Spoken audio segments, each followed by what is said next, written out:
Hello, আসসালামু আলাইকুম। Good morning everyone. সব কেমন আছো? আশা করি তোমরা সব ভালো আছো। তো সকালের আজকে নেচারটা তোমার সাথে শেয়ার করছি। আমি আছি বর্তমানে পুনাতে। আর এটা একটি স্কুল বাচ্চাদের। এখানে বাচ্চারা সব পড়াশোনা করে। আর এখানে সব সুন্দর খেলাধুলো হয় আর কি বাচ্চাদের। এই আমার জনি এখন খেলাধুলা করছে সকালে। আমার সাথে কাকি জগিং করছিল। আর এটা একটা স্কুল। এখানে আশপাশে অনেক স্কুল আছে। আর এটা একটা গার্ডেন, ডিভাইন গার্ডেন যাকে বলে।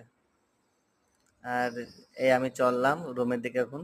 এখানে ক্যারাটে হয়, মানে ক্যারাটে শেখাই বাচ্চাদেরকে নিয়ে এখানে। আমি একটু স্কুলের ভেতরটা দেখানোর চেষ্টা করছি তোমাদের, তাই এরও বাচ্চারা সব খেলাধুলো করে আর কি। তো আমি চললাম রুমের দিকে। চলো, চলো বাই।